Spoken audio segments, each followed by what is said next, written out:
Putin ने यहाँ पर क्लियरली बताया कि there was nothing special about it. बाहर मेरी गाड़ी खड़ी थी सड़क पे एंड इसलिए हम दोनों उसमें बैठ करके चले गए। लेकिन यहाँ पर क्या क्या नैरेटिव चलाए गए थे। सो पुतिन इंडिया आ चुके हैं और इतनी सारी चमचागिरी के बाद, इतने भव्य स्वागत के बाद और बकायदा आरतियां उतारने के बाद पुतिन आते ही इंडिया में महात्मा गांधी को श्रद्धांजलि देने के लिए चले गए।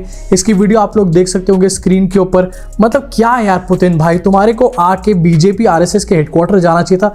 कहां पर तुम महात्मा गांधी को श्रद्धांजलि दे रहे हो। यहाँ पर ये वीडियो देखने के बाद जितने भी लोग यहाँ पर पुतिन का इंतजार कर रहे थे, एंड मोदी पुतिन तो बहुत अच्छे दोस्त हैं, ये सब कर रहे थे, सबको 2-2 ट्रक बर्नॉल के भेजने पड़ेंगे। बर्नॉल के स्टॉक्स जो हैं उनका प्राइस काफी ऊपर जा चुका है ये वीडियो देख के। अब मोदी जी रशिया जाकर पुतिन दोस्तों पूरे पाकिस्तान पर ख्वाबों में कब्जा करने वाला गौतम इंडिया फिर बदनाम हो चुका है और प्यूटन के सामने इनकी दुर्गत बन गई है।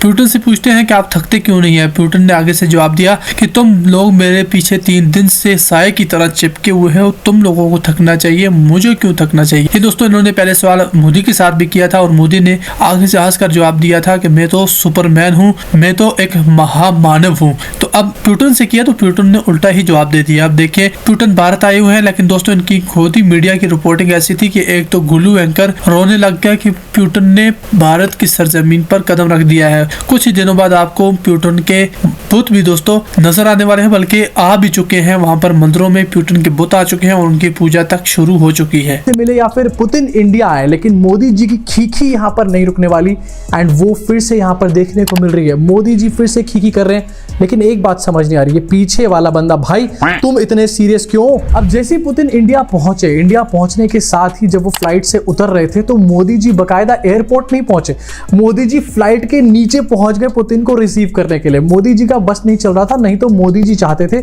कि वही फ्लाइट का दरवाजा खोलें, वही प्लेन को उड़ाएं, वही अनाउंसमेंट कर दें प्लेन के अंदर। बस नहीं चल पा रहा था उनका। लेकिन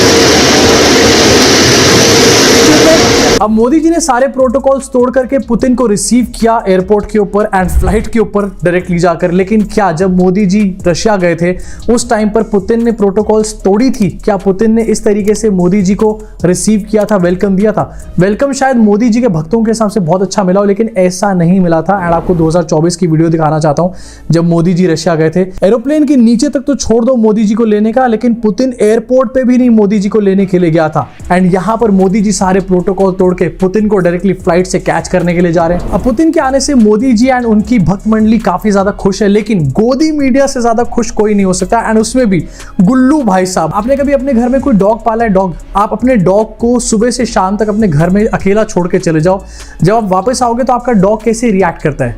अगर आपको नहीं पता है तो अभी गुल्लू का रिएक्शन दिखाता हूं, सेम वैसा रिएक्शन है। पुतिन दिखाई दे रहे हैं स्क्रीन पर, व्लादिमीर पुतिन आपको स्क्रीन पर दिखाई दे रहे हैं।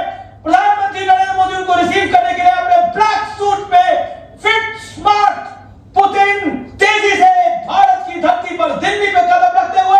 अबे रुक जा भाई, पुतिन है वो कोई एरोप्लेन नहीं है जो भारत की जमीन पर उतरते हुए बहुत तेजी से। एंड गुल्लू इतना ज्यादा शुरुआत में एक्साइटेड हो गया कि इसकी आवाज ही यहाँ पर फटी चली जा रही। गुल्लू भाई साहब संभाल के, अगर आवाज चली गई तो पेडिग्री भी नहीं मिलने वाली अगले महीने की।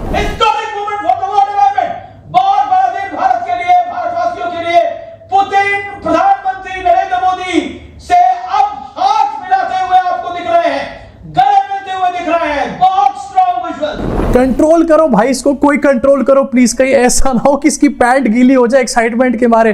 पुतिन इंडिया पहुंच गए, मोदी जी से हाथ मिला रहे, मतलब मोदी जी का फर्जी नैरेटिव सेट करने के लिए क्या क्या करवाना पड़ता है इन भक्तों को। इनफैक्ट गुल्लू का ये अंदाज देखने के बाद ये समझ नहीं आ रहा कि ये प्राइम टाइम डिबेट यहाँ पर कर रहे थे या फिर पेट ट्रेनिंग सेशन कोई चलाया जा रहा है। ऐसा लग रहा है कोई वेटरनरी हॉस्पिटल चलाया जा रहा है, उसमें कुत्तों को कराया जा रहा है। लोग सोशल मीडिया पे लिख रहे हैं कि भैया मुझे तो लग रहा था कि गुल्लू ने अपनी पैंट गीली और पीली एक साथ यहाँ पर कर दिए। क्या क्या दिन देखने पड़ रहे हैं यार गोदी मीडिया के लोगों को, सिर्फ पेडिग्री के लिए। इनफैक्ट सुशांत सिन्हा और 2 हाथ आगे जा चुके हैं, दोस्ती के डंके बजा रहे हैं भाई साहब। ये जब भी दोस्ती की ऐसी बातें करते हैं ना, आने वाले टाइम में टैरिफ लग जाता है। दोस्ती की ऐसी धाकड़ तस्वीरें दुनिया को आज दिखाई गई हैं कि ट्रंप से लेकर यूरोप और उधर मुनीर, चाइना, अपने यहां राहुल गांधी, ये लोग ढंग से आज सो नहीं पाएंगे। दोस्ती की ऐसी धाकड़ तस्वीर दिखाई है कि ट्रंप नहीं सो पाएगा, मुनीर नहीं सो पाएगा, राहुल गांधी भी नहीं सो पाएगा।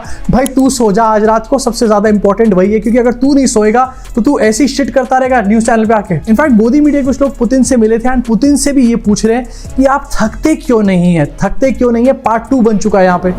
So we've been shadowing you for 3 days and we see how hard you've been working, as hard as our Prime Minister. Do you ever take a break? And are you going to get a break in the New Year and Christmas that's coming? 3 дня за вами следили. आप बहुत hard working हैं, बिल्कुल ठीक मोदी जी की तरह। मोदी जी का mention यहाँ पर भी लाना बहुत जरूरी है, ये स्क्रिप्ट भूलनी नहीं चाहिए। एंड साथ में ये भी पूछ ले कि आप ब्रेक क्यों नहीं लेते, आप थकते क्यों नहीं है। भाई इसके ऊपर ट्रेडमार्क है रूबिका भाई का, तुम नहीं पूछ सकते हो। एंड नेक्स्ट लेवल की पीआर इस बार यहाँ पर करी गई है। हर बार मोदी जी से पूछा जाता है आप थकते क्यों नहीं, मोदी जी से पूछा जाता है कि आप यहाँ पर आए हैं, आपको कैसा लग रहा है, आपकी दोस्ती कैसी है, फलाना ढिमकाना। इस बार जो बंदा आ रहा है बाहर से उससे पूछा जा रहा है कि भैया आप थकते क्यों नहीं हो, एंड उसके साथ मोदी जी की पीआर कराई जा रही है। इनफैक्ट ये जो टीवी टुडे के लोग हैं, कल्लीपुरी, अंजना ओम कश्यप, ये पुतिन को रिसीव करने एयरपोर्ट तक नहीं पहुंचे थे, ये पुतिन को रिसीव करने रशिया चले गए थे। अब सोचो मोदी जी तो कुछ भी नहीं इनके सामने। इसी के साथ एक बहुत इंपॉर्टेंट इंफॉर्मेशन का खुलासा हो चुका है, खुद पुतिन ने यहाँ पर किया है। एससीओ समिट में मोदी जी गए थे एंड उसमें से एक तस्वीर सामने आई थी जहां पर मोदी जी एंड पुतिन की गाड़ी में बैठ करके जा रहे हैं। इसको लेकर के कहा गया था कि मोदी जी की जान को खतरा था, इस वजह से पुतिन ने उनको अपनी गाड़ी में बैठा लिया था, आओ इधर बैठ जाओ बेटा। बट ये नैरेटिव पूरी तरीके से फर्जी थे एंड ये डायरेक्टली पुतिन ही यहाँ पर बता रहे हैं। One little small, very interesting question, because when you met Prime Minister Narendra Modi in SCO, and there was this picture and video of you and him going in a car.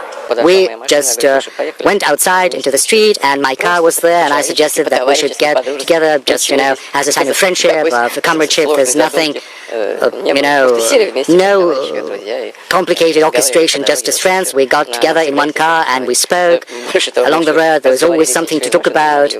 And we had a conversation. We even sat in the car for quite some time and then I said, yes, we should go because they're waiting for us. But there's nothing special about that. Putin ने यहाँ पर clearly बताया कि there was nothing special about it। बाहर मेरी गाड़ी खड़ी थी सड़क पे एंड इसलिए हम दोनों उसमें बैठ करके चले गए। लेकिन यहाँ पर क्या क्या नैरेटिव चलाए गए थे कि मोदी जी की जान को खतरा था, पुतिन देखो कितना अच्छा दोस्त है, पुतिन ने मोदी जी को बचा लिया। बट यहाँ पर पुतिन जो बता रहे हैं वो बातें बिल्कुल अलग चल रही हैं। अरे यही एक्सपोजर तो इंडिया में बैठकर भी किया जा सकता था ना, इसके लिए रशिया तक जाने की क्या जरूरत थी। मतलब यहाँ से रशिया गए हैं मोदी जी का पीआर करने या फिर मोदी जी की लंका लगाने के लिए। इसके साथ एक और वीडियो बहुत ज्यादा ट्रेंड करा कि मोदी जी पुतिन के साथ बैठकर एक ही गाड़ी में आया और पुतिन मोदी जी की गाड़ी में बैठा। कौन किसी गाड़ी में बैठा ये अभी तक समझ में नहीं आ पाया है, लेकिन इसको लेकर भी थ्योरीज बनाई जा रही हैं। क्यों अपनी हाईटेक गाड़ी छोड़ इस कार में बैठे पुतिन और मोदी। इनफैक्ट आईटी सेल के लोग तो ये भी कह रहे हैं कि जो रेंज रोवर और मर्सिडीज नहीं यूज करी है, जापानीज कार यूज करी गई है यहाँ पर, टोयोटा फॉर्च्यूनर, इसके पीछे भी कोई ना कोई जरूर मैसेज है, मोदी जी ने किया है तो सोच समझ के किया होगा। इसी के साथ एक बहुत बड़ी कंट्रोवर्सी ये भी चल रही है, राहुल गांधी कह रहे हैं कि मेरे को मिलने नहीं दिया जा रहा है, लीडर ऑफ अपोजिशन को पुतिन से नहीं मिलने दिया जा रहा है। जनरली इस सरकार की पॉलिसी है, नॉर्मली ट्रेडिशन होता है कि एलओपी के साथ जो भी बाहर से आते हैं उनकी मीटिंग होती है। ये वाजपेयी जी के टाइम होता था, मनमोहन सिंह जी के टाइम होता था, ये ट्रेडिशन रहा है। बट आजकल क्या होता है कि जो फॉरेन डिग्नेटरीज आते हैं या जब मैं कहीं बाहर जाता हूं तो सरकार उनको सजेस्ट करती है कि एलओपी से नहीं मिलना चाहिए। तो ये इनकी पॉलिसी है, ये हर बार करते हैं। जब मैं बाहर जाता हूँ ये करते हैं, जब लोग यहाँ आते हैं मैं करता हूँ। हमें मैसेज मिलता है कि हमें बताया गया है कि सरकार हमसे कहती है कि आपसे नहीं मिलना है। Thank you. अब देखो कोई अगर फॉरेन का बंदा आकर लीडर ऑफ अपोजिशन से नहीं मिलना चाहता, वो उसकी विल है, उसमें हम कुछ भी नहीं कर सकते। लेकिन अगर सरकार अपनी तरफ से ऐसा कोई सजेशन दे रही है तो मुझे लगता है कि ये काफी ज्यादा अनडेमोक्रेटिक चीज है। एंड मैं आपको दिखाना चाहता हूँ पुरानी कुछ तस्वीरें। सुषमा स्वराज, बाहर के जब लीडर्स आते थे, बराक ओबामा, उसके अलावा पुतिन के साथ भी सुषमा स्वराज की मीटिंग हुई थी एंड अलग अलग लीडर्स के साथ सुषमा स्वराज की मीटिंग होती रही है जब वो लीडर ऑफ अपोजिशन थी।